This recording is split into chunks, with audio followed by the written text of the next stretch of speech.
Hello guys, welcome to another video of stock market. Friends, Vishnu Prakash R Pungaliya limited का जिस IPO का day 2 का subscription open होने जा रहा है, मतलब आज इसका सेकंड लास्ट डे अप्लाई करने का, जिसमें हम लोग जानेंगे इसका लाइव सब्सक्रिप्शन स्टेटस, मतलब डे 1 में किस तरह सब्सक्रिप्शन हुआ था, जीएमपी कितना चल रहा है, लिस्टिंग कितना मिलेगा, अप्लाई होना चाहिए या फिर नहीं, इन सभी चीज़ों को डिस्कस करेंगे। चलिए फ्रेंड्स, वीडियो स्टार्ट करते हैं। तो गाइस, ये जो आईपीओ 24 अगस्त को ओपन हुआ था और 28 अगस्त मतलब मंडे को क्लोजिंग का डेट है। आज फ्राइडे है और मंडे को उसका क्लोजिंग का डेट है, मतलब सेकंड लास्ट डे अप्लाई करने का। 10 रुपीज़ का फेस वैल्यू, 94 टू 99 रुपीज़ पर शेयर की प्राइस बैंड, 150 शेयर्स की लॉट साइज, 308.88 करोड़ का इशू साइज, फ्रेश इशू किया जा रहा है। एम्प्लॉय डिस्काउंट दिया जा रहा है 9 रुपीज़ पर इक्विटी शेयर का। Book build issue IPO BSE NSE दोनों में लिस्टेड होने जा रहा है, जो कि अलॉटमेंट का डेट है 31 अगस्त का और लिस्टिंग का डेट है 5 सितंबर का। यहाँ पे अमाउंट 14,850 रुपीज़ का मिनिमम अमाउंट पे करना होगा। रिजर्वेशन दिया गया है क्यूआईबी को 19.81% का, एचएनआई को 14.86% का, रिटेल को 34.66% का ऑफर दिया गया है। प्रोमोटर है मिस्टर विष्णु प्रकाश Pungaliya, mister Manohar Lal Pungaliya, mister Sanjay Kumar Pungaliya, mister Kamal Kishore Pungaliya, mister Ajay Pungaliya इसके प्रोमोटर्स है। प्री इशू होल्डिंग 90.45% का, पोस्ट इशू 67.81% की होल्डिंग देखने को मिल जाएगी। ऑब्जेक्टिव क्या है, तो इक्विपमेंट या मशीनरी के परचेज के लिए कैपेक्स रिक्वायरमेंट है और वर्किंग कैपिटल रिक्वायरमेंट और जनरल कॉर्पोरेट के लिए कंपनी फंडिंग करना चाह रही है, इसके लिए आईपीओ लाया गया है। सब्सक्रिप्शन अगर देखिए तो क्यूआईबी से डे 1 में 0.05 टाइम्स का, मतलब कि क्यूआईबी सब्सक्राइब नहीं किया है डे 1 में। और क्यूआईबी कैटेगरी जो होता है ये तो आखिरी के दिन में ही अप्लाई करते हैं, लेकिन डे 1 में अप्लाई नहीं किए हैं। एचएनआई 6.29 टाइम का सब्सक्राइब है, जो कि ओवर देखने को मिला डे 1 में। रिटेल भी 4.96 टाइम्स का, जो कि ओवर देखने को मिल रहा है। टोटल है 3.81 टाइम्स का, जो कि मतलब कि ओवर सुपर सब्सक्रिप्शन इसका देखने को मिला है डे 1 में, क्योंकि 1 टाइम से एवब देखने को मिल चुका है। अगर हम इसके जीएमपी की बात करें तो 54 रुपीज़ का जीएमपी चल रहा है, इसके अकॉर्डिंग 54% के आसपास की लिस्टिंग मिलने के चांसेस है। इसके बिजनेस की बात करें तो 1986 में इनकॉर्पोरेट किया गया था, जो कि ईपीसी बिजनेस करती है, जैसे मतलब कि डिजाइनिंग और कंस्ट्रक्शन करती है इंफ्रास्ट्रक्चर प्रोजेक्ट्स का, सेंट्रल और स्टेट गवर्नमेंट्स, ऑटोनॉमस बॉडीज़ और प्राइवेट बॉडीज़ के लिए, जो कि 9 स्टेट्स और 1 यूनियन टेरिटरीज में इसका बिजनेस है।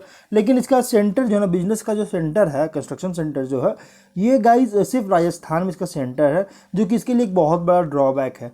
लेकिन कंपनी का प्रिंसिपल बिजनेस जो है सो 4 कैटेगरीज में डिवाइड किया गया है। पहला है वाटर सप्लाई प्रोजेक्ट्स, जो कि इस कंपनी का मतलब कि मेन प्रोजेक्ट्स है। इस कंपनी को WSP प्रोजेक्ट जो है अराउंड 3800 करोड़ तक का इसको जो है सो ऑर्डर मिल चुका है अब तक, 15 जुलाई तक।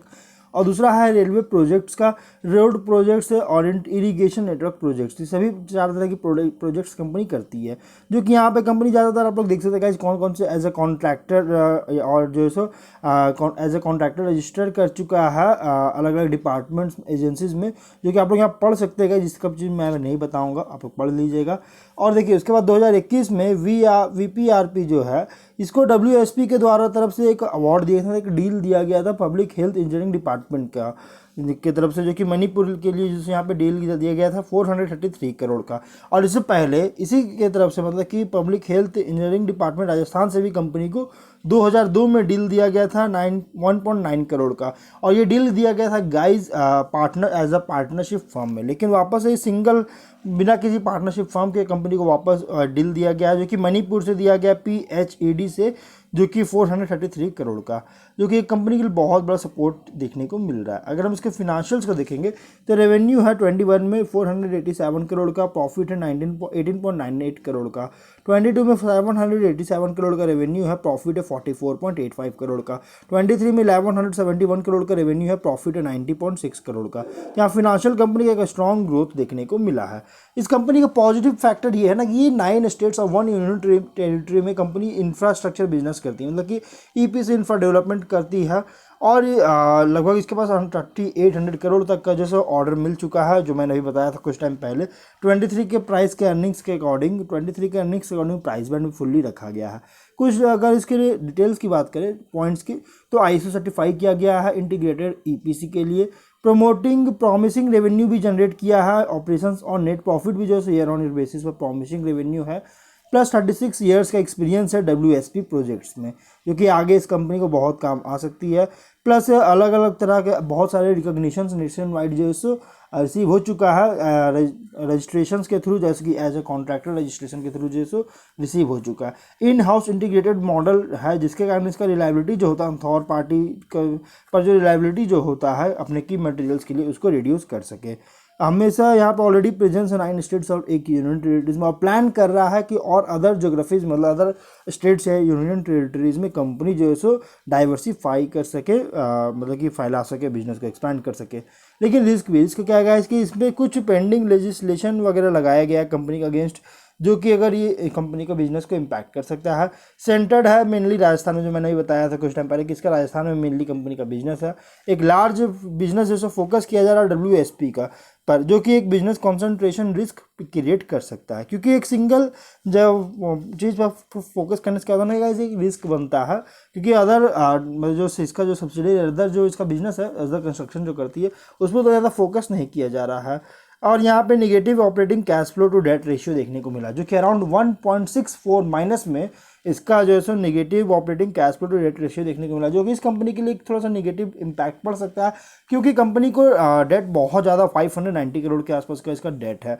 प्लस यहाँ पे हाई एंट्री लेवल है, sorry high level of secured unsecured loans है, मतलब कि सिक्योर्ड लोन नहीं बल्कि अनसिक्योर्ड लोन इस पर बहुत ज़्यादा है। नेगेटिव कैश फ्लो देखने को मिल चुका है पास्ट में, जो कि रिपीट कर सकते हैं, जो कि यहाँ देख सकते हैं 23 में कंपनी को, 21 में भी कंपनी को निगेटिव ऑपरेटिंग एक्टिविटी से कैश फ्लो जनरेट हुआ है, और इसी वजह से गाइस इसका ऑपरेटिंग कैश फ्लो तो डेट रेशियो भी निगेटिव में आया है। तो इसलिए गाइस यहाँ पे भी जो रिपीट कर सकते हैं हाइयर वर्किंग कैपिटल रिक्वायरमेंट का नीड होता है कंस्ट्रक्शन बिजनेस में, और इसका रेवेन्यू भी जो सो टाइड और कॉन्सेंट्रेटेड किया जाता है प्रोजेक्ट्स पर, जो कि गवर्नमेंट एंटिटीज़ के साथ जो प्रोजेक्ट्स होता है उस पर, और जो कि ये यूजुअली फेवरेबल होता है क्लाइंट्स पर, जो कि जैसे गवर्नमेंट एंटिटीज़ या एजेंसीज, और इसकी वजह से इसके बिजनेस के प्रॉफिट पर बहुत ज़्यादा इम्पैक्ट पड़ सकता है। लो एंट्री बैरियर इंडस्ट्री में ऑपरेट कर रहा है, तो इन सभी रिस्क के साथ अगर अभी जो 9 रिस्क है ना, अगर इसके साथ अगर आप इसमें इन्वेस्टमेंट करने का सोच रहे हैं तो आप इसमें अप्लाई कर सकते हैं, क्योंकि ये तो पास्ट में, लेकिन अगर फ्यूचर में इस चीज़ को अगर मेंटेन कर पाती है कंपनी तो एक अच्छा परफॉर्म कर लेगा। लेकिन कंपनी अगर मेंटेन नहीं कर पाती है इसको थोड़ा सा फेस करना पड़ सकता है इसको, और प्लस इसके GMP बहुत ही स्ट्रॉन्ग देखने को मिल रहा है, जिसके अकॉर्डिंग लिस्टिंग भी बहुत ही स्ट्रॉन्ग मिलेगा। तो हम लोग जो है वीडियो को यहीं पर एंड करते हैं। अगर कोई डाउट कमेंट बॉक्स में पूछे, मिलते हैं नेक्स्ट वीडियो में। Till then bye bye.